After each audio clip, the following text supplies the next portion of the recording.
Alhamdulillah wassalatu wassalamu ala Rasulillah wa ala alihi wa sahbihi wa mawalah. La haula wa la quwata illa billah ma ba'du. Hadratal kurama wal afadil ingkang sangat kula mulyakaken para hadirin, para jemaah sedaya ingkang rawuh wonten jemaah subuh wonten Masjid Al-Maghfirah. Dan kula doakan mugi panjenengan sedaya pinaringan sehat wal afiah. Alhamdulillah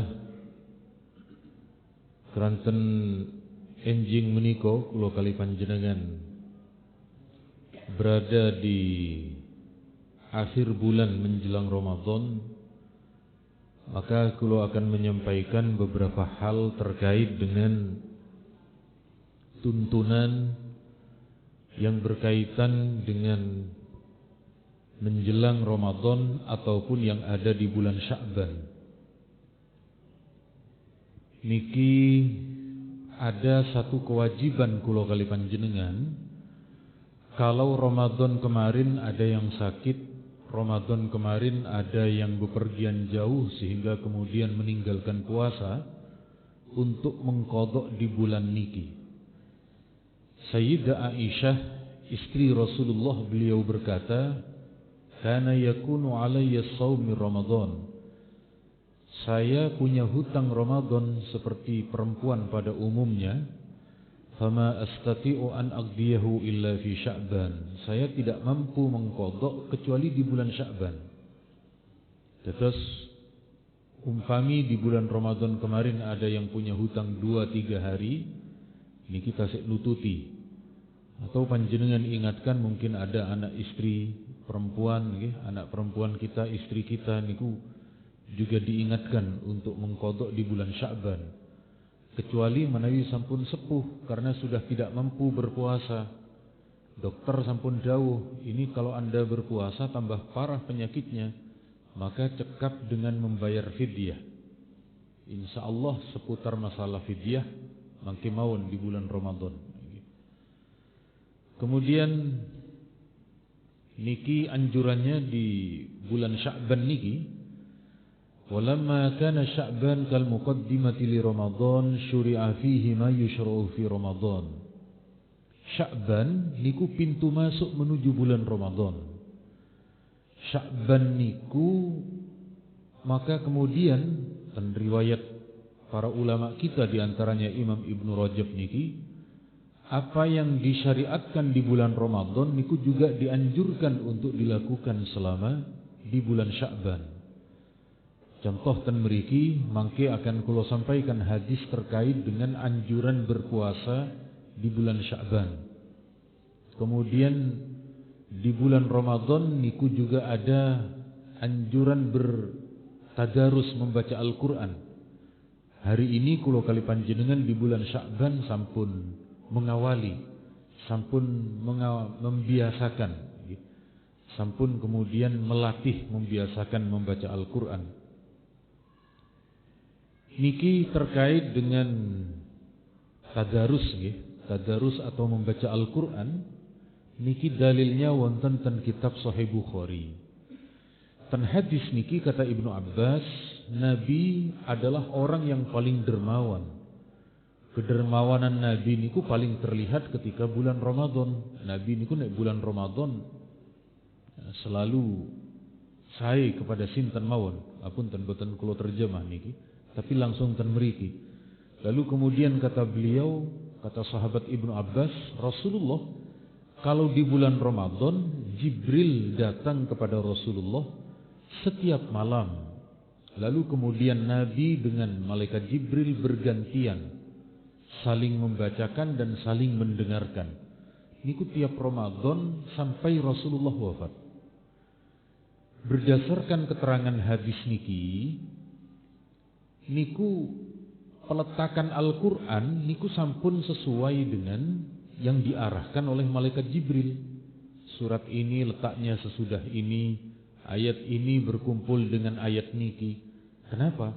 Karena Rasulullah sampun mudarosah, sampun deres, sampun tadarus, sampun berkali-kali meng-cross check kepada malaikat Jibril. Kemudian niki anjuran untuk berbagi menjelang Ramadan. Dan hadis niki kata sahabat Anas bin Malik, dulu kanal muslimun, para sahabat niku kalau sudah berjumpa dengan bulan Sya'ban, inkabbu 'alal masahif faqra'uha. Mereka kemudian tidak lepas dari Al-Qur'an sehingga membacanya. Terus corotan mriki namini adaptasi, Pak. Adaptasi supados benjing di bulan Ramadan niku lancar, maka digerakkan, diawali dengan bulan Sya'ban. Wa akhraju zakat amwalihim, dan para sahabat niku mengeluarkan harta zakatnya di bulan Sya'ban untuk membantu orang miskin supaya tidak mengemis, supaya tidak meminta, supaya mereka tidak kepikiran damel sahur kali puko.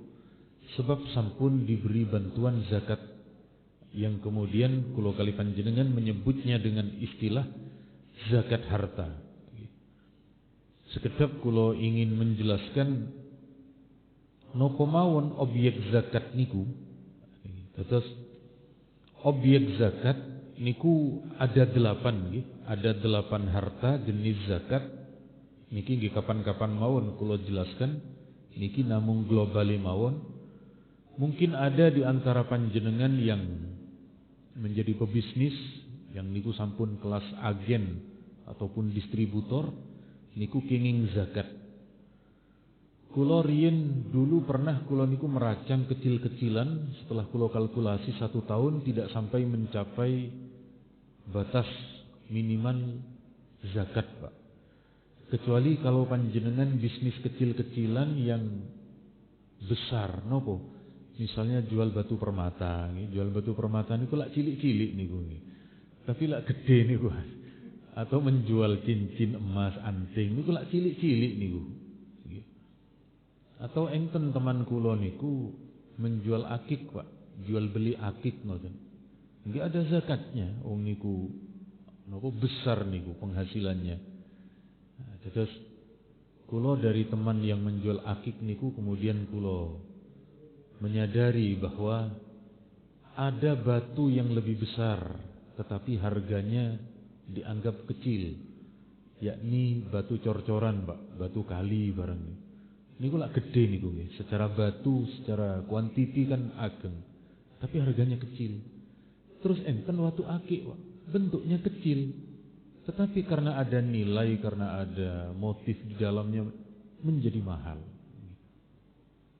Kemudian zakat pertanian, ten Surabaya boten enten zakat pertanian niki. Karena kalau ada orang punya tanah tidak untuk bertani, untuk nopo? Digamel kos-kosan leres nggih. Dibangun kos-kosan sak niki. Kemudian peternakan boten enten ten Surabaya. Wontene di daerah Mojokerto nopo di daerah Sawu Jajar, Nongko Jajar nggih, dan sak piturutipun. Kemudian buah-buahan nggih boten enten ten Surabaya. Hampir sak menika di Surabaya niki nek boten perdagangan adalah profesi. Profesi niku ada keahlian berupa jasa yang layak dan beriku untuk diberi nilai. Contoh niku misalnya DPR nggih, tugasnya DPR niku kan budgeting, menganggarkan, kemudian legislating, kemudian membuat aturan hukum di masyarakat. Kemudian yang ketiga monitoring. Niku lak jasa niku.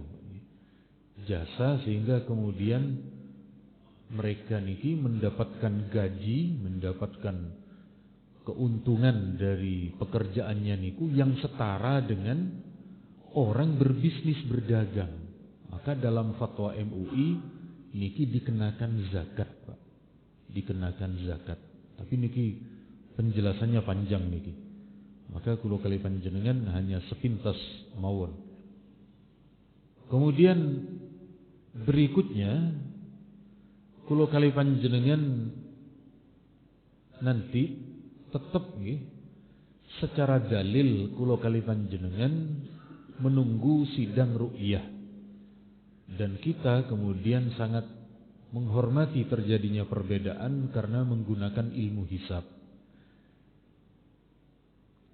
Niki cara ru'yatul hilal niki, Pak.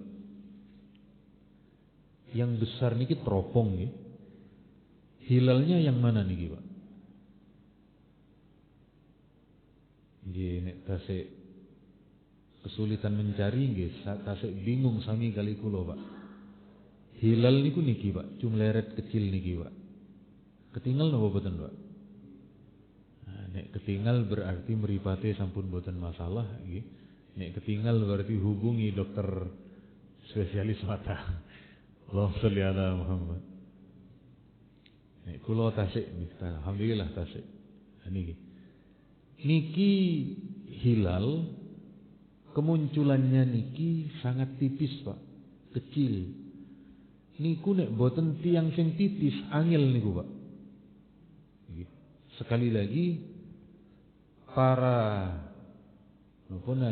para astronom atau ahli hisab sanes ahli hisab ngeten sanes. Ahli ilmu hisab. B, Pak. Nek hisab niku kan B niku. Ahli ilmu hisab niki setiap bulan niku, Pak, niku selalu ru'yah, Pak. Tiap bulan niku. Sehingga mereka titis. Bulan niki berhasil, bulan berikutnya gagal. Niku terus mereka mengawasi.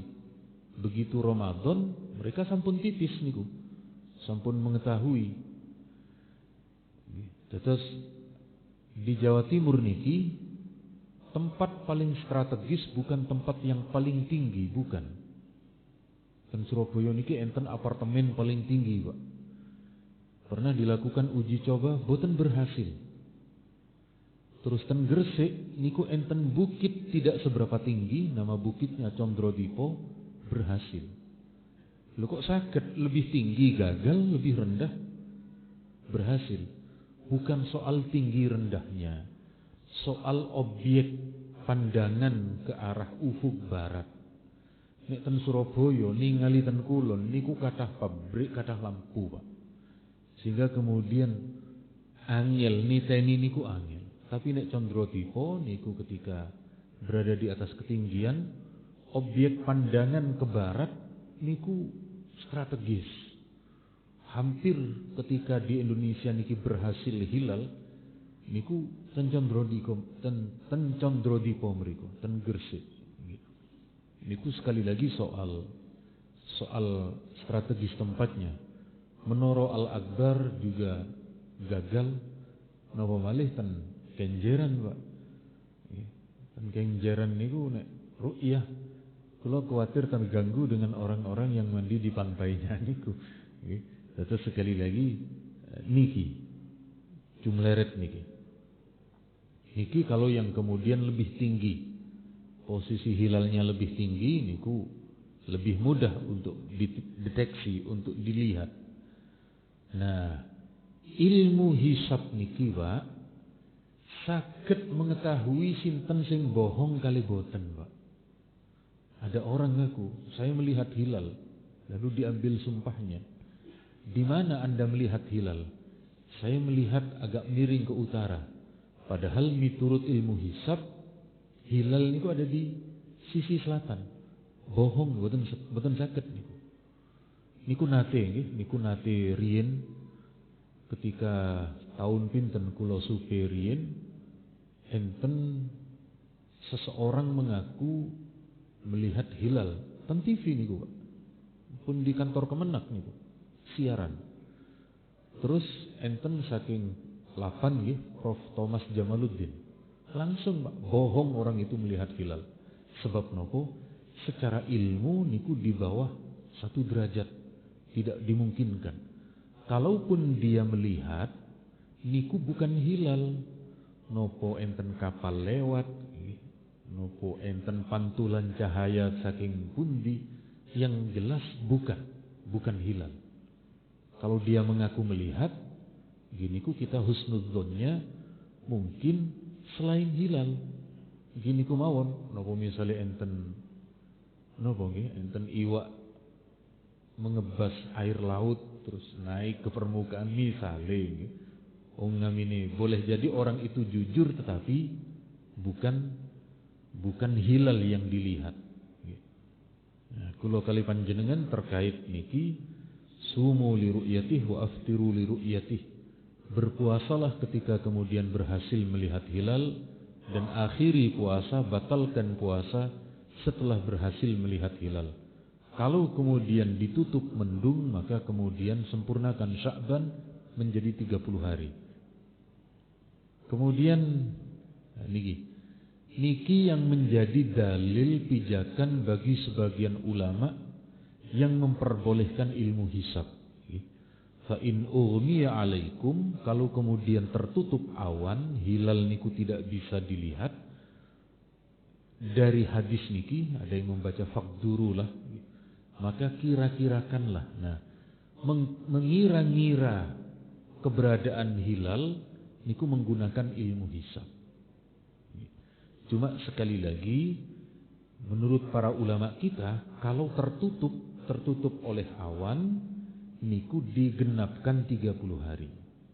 Nah, terus sekali lagi, monggo kula kali panjenengan tetap mengikuti ru'yah, tetapi kita tidak menyalahkan yang mengikuti ilmu hisab. Terus sekali lagi kan sekecoh ngoten niku, tidak kemudian berdebat secara terus-menerus. Nuwun sewu, Pak. Kita berdebat soal ru'yah ataupun hisab, niki sebenarnya malu, Pak, sama orang luar, Pak. Kenapa kok malu? Kita niki kelasnya masih ngincengi, Pak. Kita ini levelnya masih ngintip hilal. Ilmuwan Amerika pun ngidak-ngidak bulan, Pak. Pun nginjak-nginjak bulan nih. Astronot nih pula pun diinjak-injak. Kula kali panjenengan ngikerit tok mawon pun gegeran. Kapan nyampe wong belum nyampe sampun rame terus. Makanya silahkan yang ikut ru'yah, hadis sampun wonten, yang ikut hisab pun. Meskipun hadisnya niku tasih perdebatan di antara para ulama, tetapi sakit untuk kemudian memilih pendapat hisab meniku. Tapi kedah konsisten, Pak. Ikut ru'yah, ya tetap ikut ru'yah depan belakang. Mumpun sampai mondar-mandir. Napa mondar-mandir niku?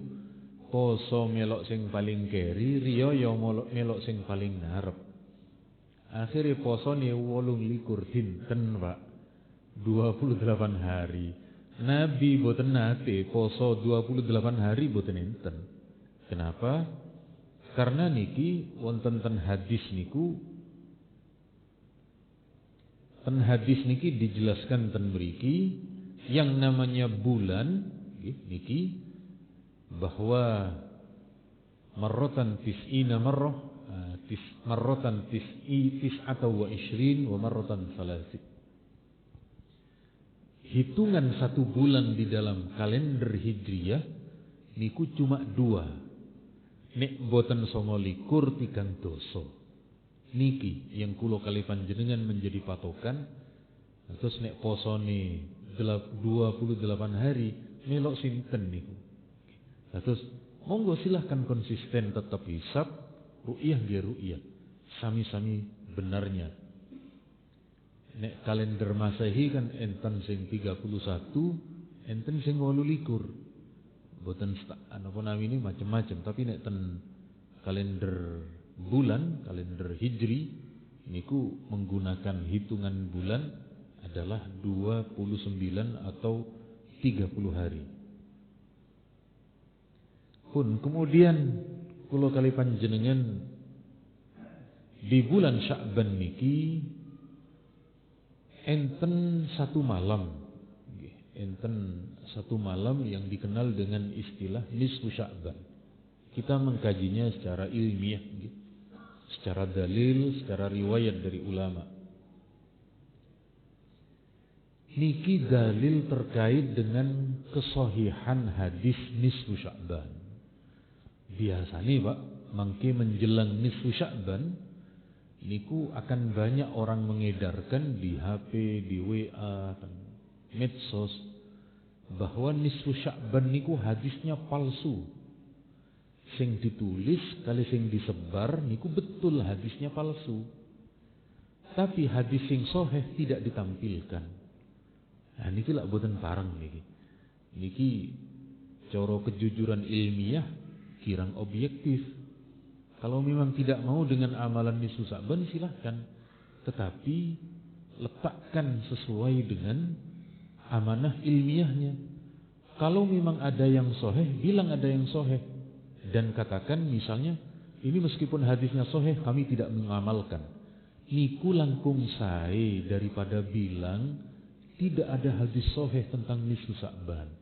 Niku lebih boten sae Pak, wong hadis sahih kok. Tan hadis niki Nabi dawuh yattali'u Allahu azza wa jalla ala khalqihi lailatan nisfi min Sya'ban. Di malam separuh bulan Sya'ban berarti malam 15. Bukan 16, bukan. Malam 15 sedang terjadi purnama niku. Di malam nisfu Sya'ban menika Allah memandang hambanya dengan penuh rahmat. Lalu Allah memberi ampunan kepada seluruh makhluknya kecuali dua. Illa lil musyrikin, orang yang mensyirikkan Allah, beribadah menduakan kepada selain Allah, au musyahin, atau orang yang menebar kebencian sesama umat Rasulullah.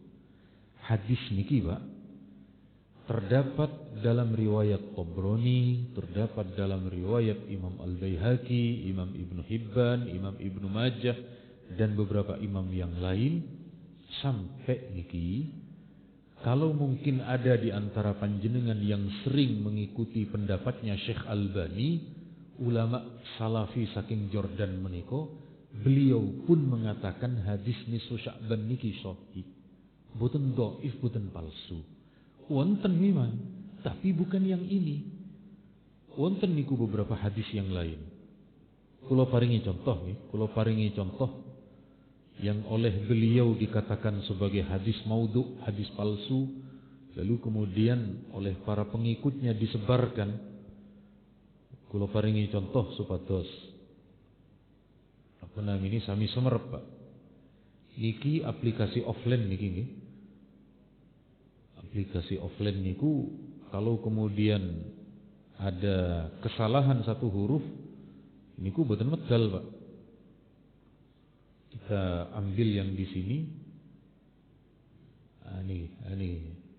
Terus niki terkait dengan hadis nisfu Sya'ban riwayat Ibnu Majah. Niki kitabnya, kitab Ibnu Majah. Enten hadis tentang keutamaan nisfu Sya'ban oleh Syekh Albani dikatakan maudhu, ini hadis palsu. Sing disebaraken sing niki nisfu Sya'ban hadisnya palsu, wahai akhi, ditunjukkan. Tapi hadis yang beliau nyatakan sahih tidak disertakan. Nah, niki kan kirang sekecoh.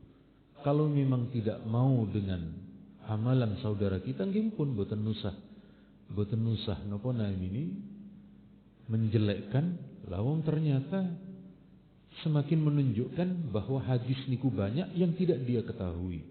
Nah, itu sekali lagi kula kali panjenengan intine silahkan yang memiliki amalan tertentu yang menjadi kebiasaan sejak kecil, monggo silahkan diamalkan.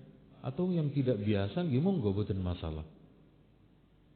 Niki yang kemudian kata Syekh Albani bahwa hadis berkaitan dengan nisfu Sya'ban diriwayatkan dari 7 sahabat. Enten sahabat Mu'adz bin Jabal, Abu Sa'labah, Abdullah bin Amr, kemudian Abu Musa al-Ash'ari, Abu Hurairah, dan sahabat yang lain. Kemudian apa keistimewaan bulan Sya'ban menika? Keistimewaan bulan Sya'ban niki wonten ten hadis riwayat Imam Abu Ya'la berikut niki. Ten hadis niki Nabi ditangleti kalian Sayyidah Aisyah. Nabi, kenapa panjenengan di antara bulan selain Ramadan panjenengan lebih sering berpuasa di bulan Sya'ban? Nabi menjawab niki. Innallaha yaktubu, Allah mencatat di bulan Sya'ban itu ajal kematian seseorang ditentukan di bulan Sya'ban tahun tersebut. Maka saya senang, kata Nabi, kalau di tahun tersebut ajal saya mestinya sudah dimasukkan dalam golongan orang yang meninggal, saya dalam keadaan berpuasa. Terus berdasarkan riwayat menika, di bulan Sya'ban niki adalah bulan penentuan orang tersebut sudah waktunya meninggalkan dunia ataukah masih hidup. Kok sami tegang niki napa niki, Pak?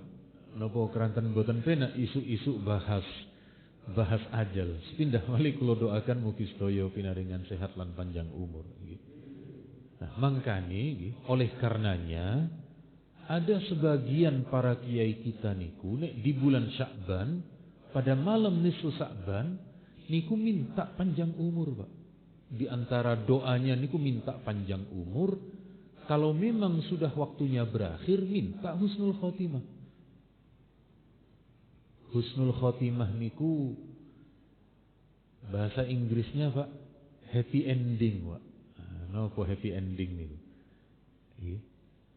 Di bagian akhir hidup kita niku senang, husnul khotimah.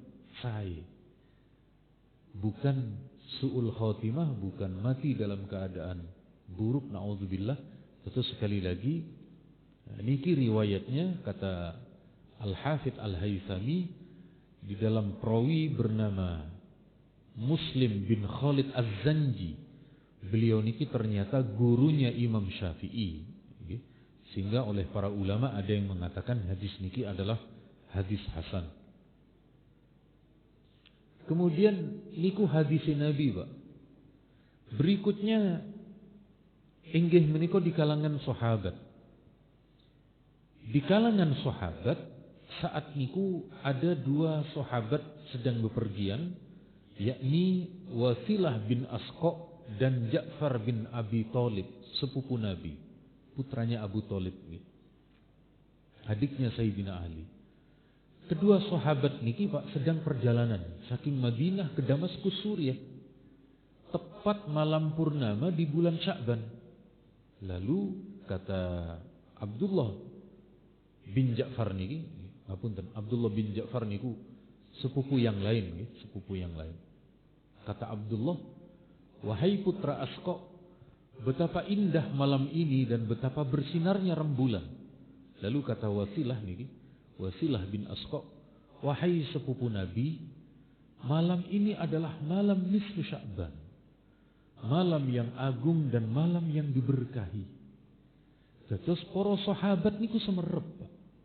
Di malam nisfu Sya'ban niku malam yang penuh berkah, keranten enten ampunan wau. Kemudian juga malam yang agung.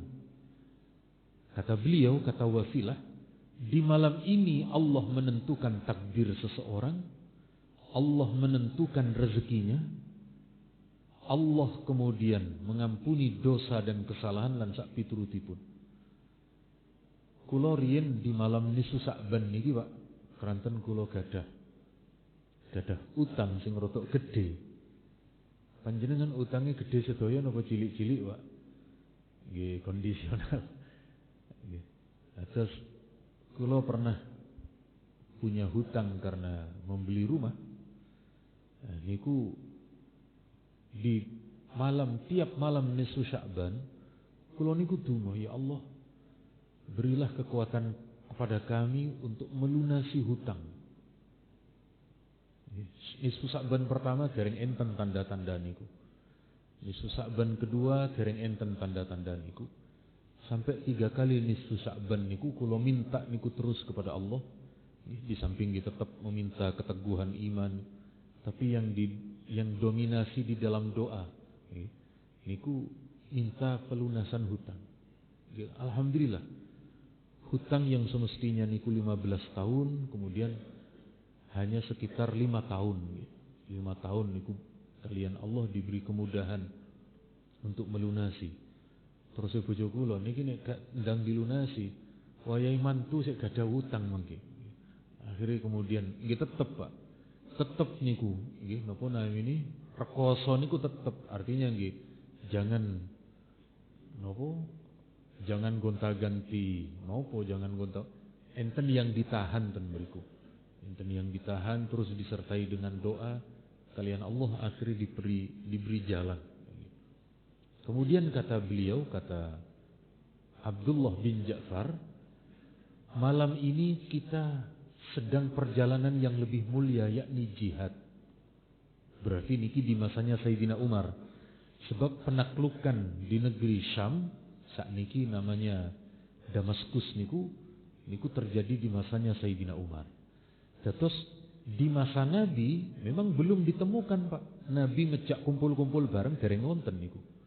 Di masa sahabat juga belum ada. Baru niki di masanya tabi'in. Di masa tabi'in niki enten namini Khalid bin Ma'dan, enten namini Makhul, enten namini Luqman bin Amir dan beberapa tabi'in yang lain. Mereka niki yang mengawali karena tahu nisu Sa'ban niku malam yang agung, lalu mereka berkumpul di masjid lalu berdoa meminta kepada Allah. Terus niki kulo jelaskan sisi perbedaannya. Perbedaannya niku bagi yang tidak mengamalkan karena Nabi tidak ngumpul-ngumpul. Sahabat tidak melakukan ngumpul bareng. Baru terjadi di kalangan tabi'in. Bagi kulo kali panjenengan yang mengamalkan tidak ada masalah. Sebab sebagaimana riwayat sahabat wau, para sahabat niku tidak bisa doa bareng kumpul di masjid di malam nisu Sa'ban karena ada tugas yang lebih berat. Nopo? Cara sakniki adalah ekspansi nggih. Napa namanya menyebarkan Islam memang saat niku dengan cara perang sehingga kemudian boten kober, Pak. Lah kula kali panjenengan saat niki boten enten perang.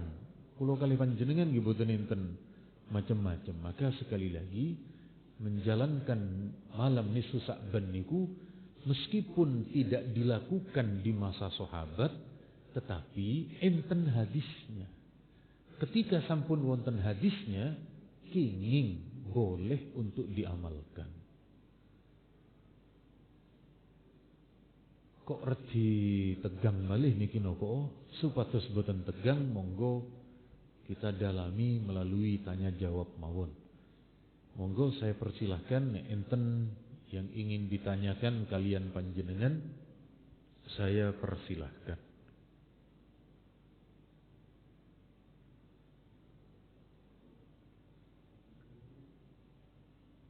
Tapi sampun jelas nih.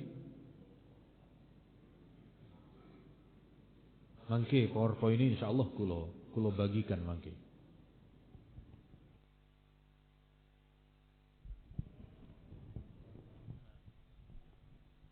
Assalamualaikum warahmatullahi wabarakatuh. Tadi seperti dikatakan oleh Pak Kiai, kita mengikuti Lebaran itu bisa genap dan bisa ganjil 29.30. Titik-titik ini biasanya di masyarakat ini kadang-kadang bingung. 29 dikatakan sudah bagus, 30 bagus. Nah, itu biasanya dia berinput kepada titik-titik yang dari organisasi dia menyebut. Nah, si A, oh itu mengikuti si A, ini mengikuti si B. Nah, ini menjadi permasalahan di masyarakat yang ada. Yang kedua itu tadi satu. Yang kedua, bagaimana zakat itu biasanya sebagai pegawai negeri kan sudah ada gaji yang tertentu. Di luar itu, di luar konteks ada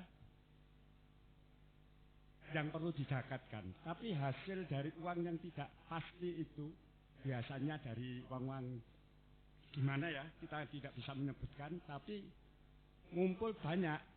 Apakah itu dari hal-hal yang negatif atau positif? Nah, itu perlu diamalkan atau tidak? Apakah itu mendapatkan hal-hal yang positif di dalam agama, dia bisa diterima amalannya? Itu yang kedua. Yang ketiga, masalah puasa ini mengapa dikatakan di Amerika itu menggunakan untuk melihat bulan itu digunakan untuk alat-alat yang canggih. Itu teknisnya di negara-negara Eropa. Mengapa kalau tahu begini para ulama, para pemerintah kok tidak mengambil alat-alat yang canggih, import atau membuat ITB untuk lebih abdol lagi, lebih bagus lagi untuk masalah-masalah yang dikatakan tadi itu. Sekian, terima kasih Pak Kiai. Wassalamualaikum. Waalaikumsalam warahmatullahi wabarakatuh. Matur nuwun. Leres dados soal ilmu hisab dan ilmu ru'yah niki kemudian hari ini lebih mengarah kepada keputusan ormasnya. Dados tapi niki ditengahi kalian MUI. MUI niku menengahi. Kami menggunakan kedua-duanya. Data hisab niku tetap dipakai, kemudian hasil ru'yahnya juga sebagai penentu. Nah, terus sekali lagi niki kula kali panjenengan memang yang sebenarnya bagian dari agama, cuma akhirnya sakniki terkotak-kotak menjadi ormas. Misalnya kunut, kunut niku sebenarnya tidak hanya di mazhab Syafi'i, mazhab yang lain wonten pendapat yang kunut niku. Cuma keranten Indonesia sampun identik dengan salah satu ormas dianggap niku hanya miliknya ormas, padahal boten. Nah, mangkani niki perlunya ngaji. Terus perlu nih ngaji niku, oh ini memang enten sumber rujukan dalilnya begini. Ini sumber hadisnya begini. Cuma sekali lagi keranten napa namini di Indonesia gerakan Islam niku dalam wonten wadah organisasi akhirnya menjadi keputusan organisasi meniko. Cuma sekali lagi menawi panjenengan ten Mesir niku rata-rata menggunakan data hisab. Dan ten mriku boten atas nama ormas, wong sampun ditangani negara. Terus di beberapa negara muslim niku langsung kekuatan negara. Nek ten mriki kan boten. Negara masih mentolerir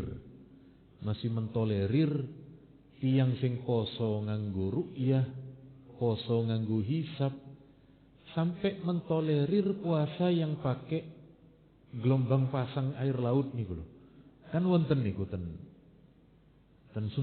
Sulawesi nggih. Di Sulawesi Selatan niku enten kelompok orang berpuasa menggunakan gejala alam. Enten malih menggunakan aboge. Nggih diterima kali negara, tidak dikekang. Nek negara lain tuh boten sakit, Pak. Kalau negara sudah memutuskan, yang lain niku kalau melanggar niku kena pelanggaran terhadap keputusan negara. Nah, terus dan Indonesia niki kelonggaran niku, kelonggaran niku nggih pancen negarane atau Malaysia juga, Pak. Malaysia niku ndak bisa melakukan di luar keputusan kerajaan boten saged. Misalnya nggih berkaitan dengan traweh. Traweh niku ten Malaysia niku sampun ketetapan kerajaan niku 20 rakaat. Maka seluruh masjid dan surau niku ndak boleh kecuali di 2 tempat. Yakni pemadam kebakaran kali rumah sakit. Niku boleh 8. Keranten kalau mungkin di tempat kebakaran nek ngenteni 20 salah ludes misalnya mungkin napa pikirane ten mriku. Jadi sekali lagi keranten di Indonesia niki memang tidak dipegang oleh negara. Negara cuma memfasilitasi dan niku kemudian menyerahkan ke masing-masing ormasnya. Kemudian yang kedua, terus pundi terkait dengan harta zakat. Tetes ngeten. Kula jelaskan terlebih dahulu terkait dengan objek zakat niki. Zakat niku bukan bukan yang mendadak kaya, bukan. Misalnya nggih awalnya pas-pasan, lalu kemudian punya warisan 1 miliar, boten enten zakatnya niku, belum kena niku. Atau panjenengan menjual tanah dereng laku-laku, tiba-tiba laku. Nggih. 1 meternya 5 juta misalnya. Lalu kemudian panjenengan memiliki uang cash 700 juta. Niku ndak wajib zakat. Wajibnya zakat niku ketika enten nilai pertambahan dan niku dicapai dalam 1 tahun. Misalnya panjenengan napa ini panjenengan bisnis kos-kosan, keranten kos-kosane kathah. Niku kan enten pertumbuhan niku dalam 1 tahun. Baru ketika 1 tahun niku lebih dari nilai nisab, yakni emas 90 gram, baru kena zakat. Terus harus nunggu 1 tahun. Kalau panjenengan dapat warisan 700 juta, panjenengan keluarkan, niku sedekah, bukan zakat. Zakat niku sekali lagi nunggu 1 tahun, baru kemudian kena. Hampir sedaya mekaten pertanian, kalau pertanian niku sesuai dengan panennya. Begitu panen, langsung kemudian mengeluarkan zakatnya. Demikian halnya dengan peternakan. Peternakan niku misalnya sapi, kambing, setelah punya puluhan ekor 1 tahun, lalu kemudian diketahui jumlahnya, baru kemudian kena zakat. Terus sekali lagi, zakat niku tidak tiba-tiba dapat langsung dikeluarkan boten, tetapi menunggu hasil dari 1 tahun niku. Setelah enten perkembangan, baru kemudian dikeluarkan.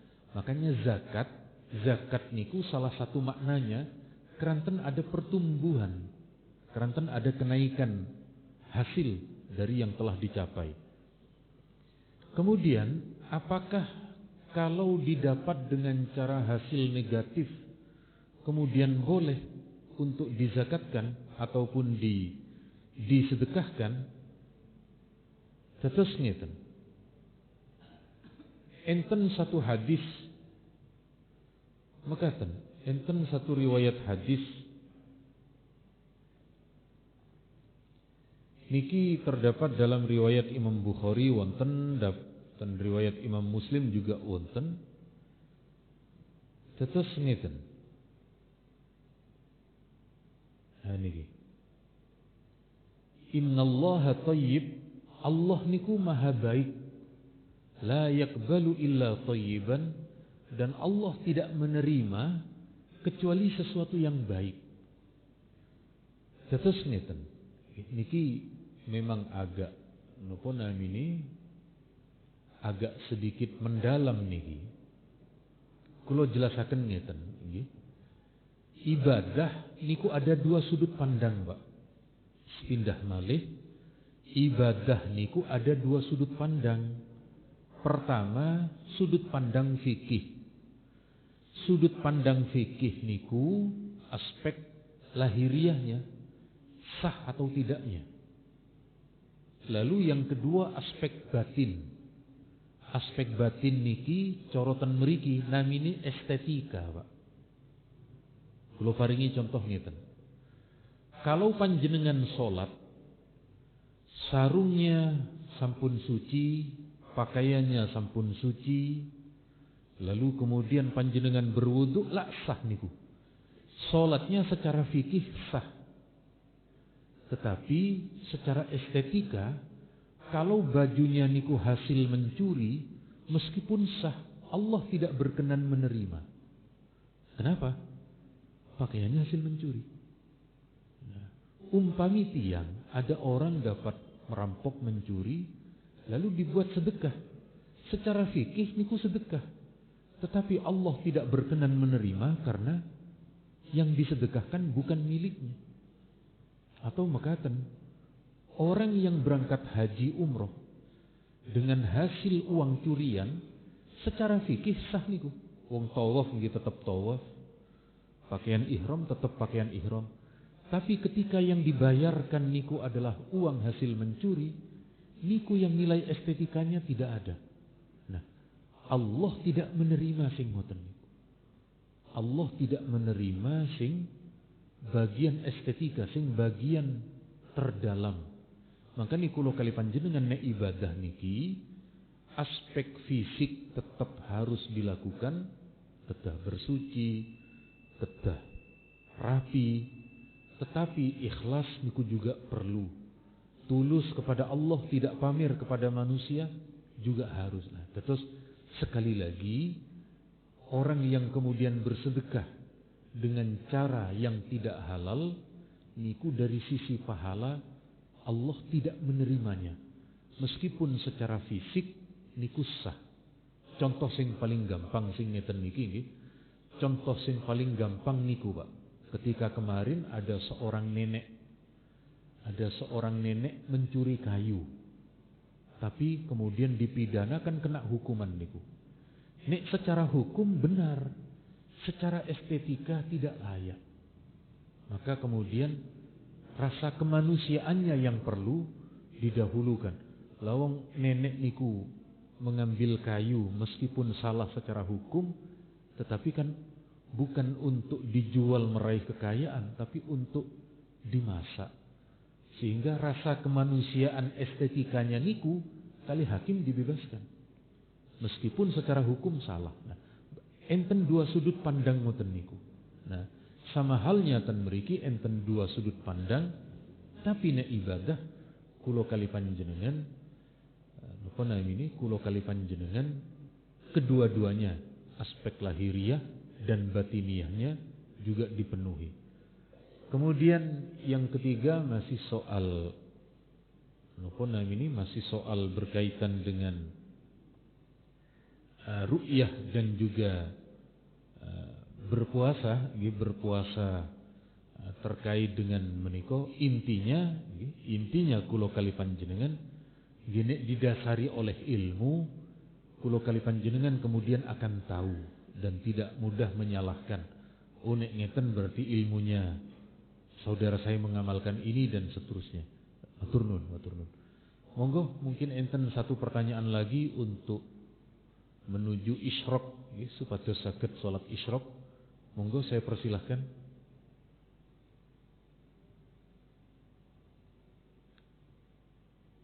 Lho biasa ten mriki kathah pertanyaan.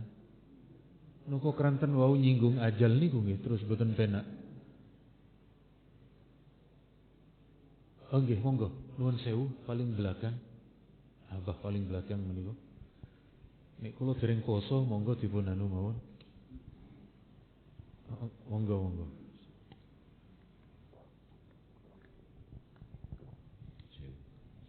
Assalamualaikum warahmatullahi wabarakatuh. Kaitan dengan bulan Sya'ban, Kiai, banyak beredar di medsos bahwa malam nisfu Sya'ban itu disunahkan membaca surat Yasin. Kemudian, mohon maaf urutannya adalah pertama ba'da maghrib,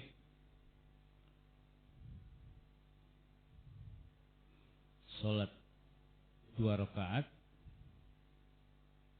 kemudian membaca Yasin 3 kali.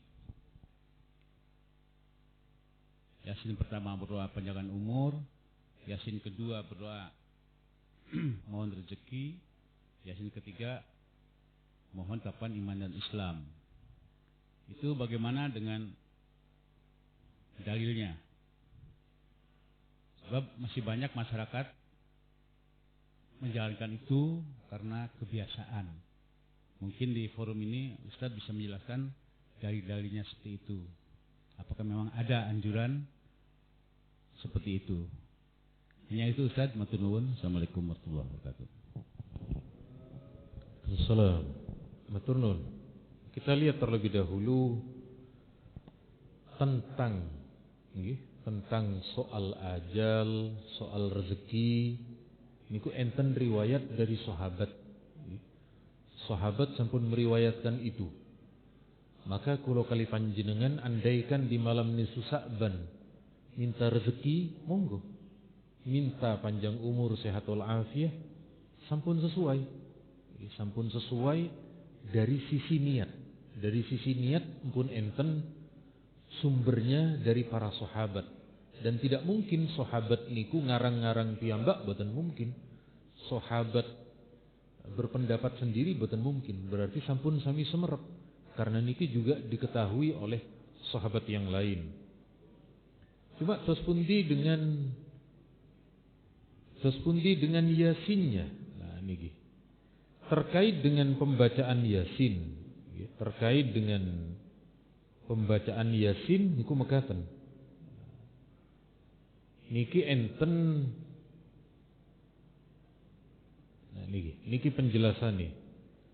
Terkait yasin niku murni ijtihad seorang ulama. Namini Syekh Al-Buni. Sanes Syekh Albani sanes benten.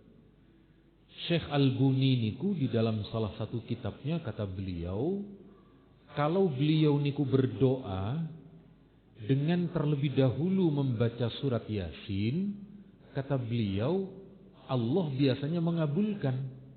Nah, kemudian Syekh Al-Buni niki kalau di malam nisfu Sya'ban beliau niku membaca 3 surat Yasin diulang 3 kali dengan niatan niku wau yang dibaca setelah maghrib, maka kata para ulama yang lain monggo ndak apa-apa. Yang dibaca kan tetap Quran, Pak. Sanis komik yang dibaca. Yang dibaca bukan buku-buku sing yang lain, tetapi yang dibaca adalah Al-Quran. Terus sepindah malih boten masalah, silahkan yang membiasakan surat Yasin silahkan. Atau panjenengan saya tidak pakai Yasin-Yasinan langsung berdoa, boten nopo-nopo. Sama-sama benarnya. Sama-sama benarnya. Saya tidak mau sama sekali. Silahkan juga tidak apa-apa. Cuma yang penting jangan menyalahkan niku. Jangan kemudian memvonis salah kepada orang lain. Terus pundi dengan solatnya. Terkait dengan solatnya, niki enten penjelasan namini Syekh Ibnu Taimiyah. Kulo nate mencatat niki. Terus Syekh Ibnu Taimiyah niki niki. Kata beliau niki Syekh Ibnu Taimiyah niki termasuk dianggap sebagai ulama pembaharu niki. Ulama yang kemudian melakukan pemurnian, katanya mengatakan kembali ke Quran hadis, dibantah kali Gus Baha. Loh kami selama ini tidak keluar dari hadis dan Quran kok disuruh kembali, kan boten terus Gus Baha. Lalu Gus Baha niku tiap harinya baca tafsir, tiap harinya baca Quran, baca hadis, kok disuruh kembali kan? Metuni kapan terus? Gus Baha niku logikanya nggih logika sederhana tapi matuk, Pak. Kata Syekh Ibnu Taimiyah tan mriki beliau jelaskan bahwa nisfu Sya'ban berdasarkan dalil, baik dalil hadis dari Nabi ataukah dalil yang disampaikan oleh sahabat maupun tabi'in, menunjukkan bahwa nisfu Sya'ban niku memiliki keutamaan dibanding dengan malam-malam yang lain. Kata beliau, ada sebagian ulama yang melakukan sholat sunnah di malam nisfu Sya'ban. Cuma sholat sunnahnya niki pakai sholat sunnah tasbih mawon. Niat sholat sunnah tasbih 4 rakaat atau niat sholat hajat. Niat nisfu Sya'ban boten bareng. Usolli sunnatan nisfu Sya'ban boten bareng niku. Tapi niat hajat, niat tasbih boten napa-napa. Terus kata beliau Syekh Ibnu Taimiyah, sampun wonten riyen ulama yang mengamalkan. Yang tidak boleh niku salat 100 rakaat niku wonten, Pak. Jadi Ibnu Taimiyah niki sangat keras nek enten ulama yang menganjurkan salat 100 rakaat di bulan nisfu Sya'ban. Keranten dianggap ada hadisnya. Sing salat 100 rakaat di dalam nisfu Sya'ban niku hadisnya hadis palsu nek niku. Makanya nek cuma sekedar sholat tasbih atau sholat hajat boten napa-napa. Terus sekali lagi pada intinya panjenengan mungkin yang dilanggar atau di rumah, tidak harus di masjid nggih. Kula nate perjalanan di Tulungagung ke Malang pas malam nisfu Sa'ban niku. Akhire kula nggih donga maca Yasin nggih ten bis. Oh, ya napa malih wong enten ten bis. Niki tidak hanya Pak, napa namine? Tidak hanya berkaitan dengan niku, tidak hanya berkaitan dengan soal rezeki, tapi juga misalnya panjenengan yang belum menikah pingin menikah. Tapi nek sing sampun nggih jangan nambah lah Pak. Timbangane golek perkara. Atau misalnya panjenengan niki, napa namine? Anak saya mestinya lulus tahun ini. Panjenengan minta di malam niku. Niki masuk pada ketentuan ajal. Ajal niku takdir Pak. Jadi ajal niku tidak mesti mati boten. Ajal niku catatan kepastian lulus, kepastian diterima ten pundi, kepastian punya jodoh lan sak piturutipun. Terus sekali lagi pada intinya nopo yang menjadi hajat panjenengan di malam itu dihaturkan. Tidak harus bahasa Arab Pak. Saged bahasa Indonesia, saged bahasa Madura pun.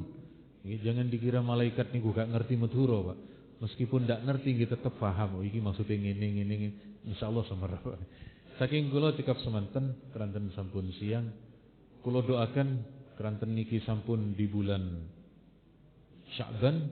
Mugi sedaya kula kali panjenengan pinaringan sehat wal afiah dan Allah maringi keberkahan di bulan Rajab, di bulan Sya'ban, dan mugi mempertemukan dengan bulan Ramadan dalam keadaan sehat wal afiah sedaya.